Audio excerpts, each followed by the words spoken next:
Okay, good morning and welcome to today's presentation. Today we're going to be concluding the persuasive essay we've been talking about for the last four sessions. So today we're going to be talking about how to write a conclusion to a persuasive essay. Again, we're concluding the work we've been doing on the persuasive essay. One thing that I'd like you to keep in mind as we go through this presentation is that you should always consider the conclusion as the last chance you have to convince or to persuade your audience. The last chance.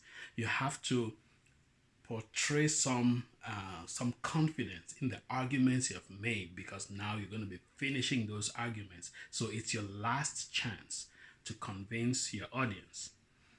Now, to make it a lot easy, let's say there are three questions you need to ask yourself when you write your essay. The first question is, what was my position at the start of the essay? Find your position, restate that position using slightly different words, but maintaining that idea without diluting it. So again, the first question is, what was my position at the beginning of the essay?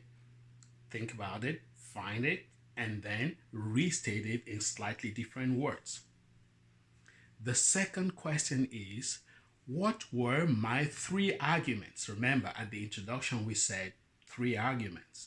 So for the purpose of this specific persuasive essay, you're going to have to ask yourself, what were the three arguments you had to defend your position in the introduction?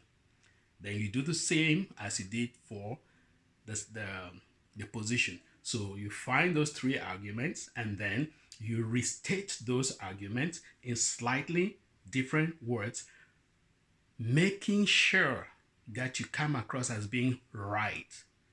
Persuasion, the art of convincing, the art of making people see and think and feel the way you feel, comes with a certain bit of hubris, a certain bit of pride, a certain bit of confidence. So if you don't show that you have confidence in the arguments you made, nobody's going to believe you. So when you do the persuasive essay, you have to put in the hard work. And at the conclusion, you have to be your own cheerleader. And then the third question you want to ask is, how do I engage my audience? How do I involve my readers? What do I want them to do? You have to tell them what you want to do. You have to encourage them in some way. So those are the three things. First, your position, find your position, restate it in slightly different words.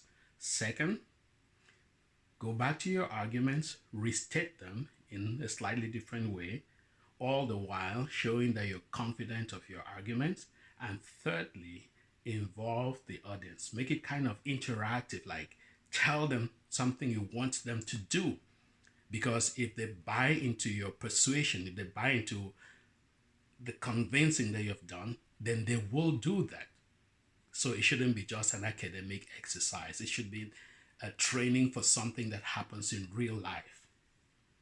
So those are the three simple ways of writing the essay. So I think that some of you might struggle with the idea of involving the audience. So I will read a sample introduction. I'll read the prompt, the introduction, and then I'll read the conclusion so you can understand. So it says, some people have argued that parents of school bullies should be made to pay a fine for their children's behavior. That is the topic we have used for this persuasive essay. And the introduction, one of them, because we had several that I suggested, one of them was, to start, the hook was, bullying is like a cancer that is eating through our high schools, especially with the advent of social media. And then we took a position. As such, I strongly support those who argue that parents of school bullies should be made to pay a fine. That's my position. My first argument: firstly, some parents don't do enough to teach their children at home about tolerance and tolerating differences.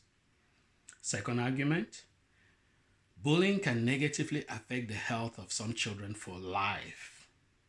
And third argument: bullying actually affects dropout and completion rates. And then a small supporting or concluding sentence.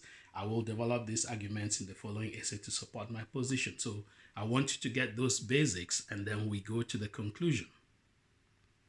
So here's what the one conclusion could read like. In conclusion, I feel that parents should be punished financially when their children engage in bullying. Restating, the topic slightly differently. One reason why I feel this way is because some parents don't teach their children tolerance. Another reason is that bullying causes some long-term health issues for some victims. Thirdly, it causes some students to drop out or to take a longer time to graduate from high school. So now I'm going to engage the audience. I'm going to engage my readers. So you can do like me and pick up the phone or write to your child's school. To do what? Ask them to hold parents of bullies accountable. So that is in a nutshell what the expectation is for writing the conclusion of a persuasive essay or argument. All right. I hope this helped you. We've gone step by step. First, we did the introduction. Then we did the body of the essay. And then we're concluding with the last part of it. I hope that this helps you. We'll still continue with other topics, and then we'll try to apply all of the things that we learned trying to go through with this first one. I hope you enjoyed your reading, and I hope it helps you.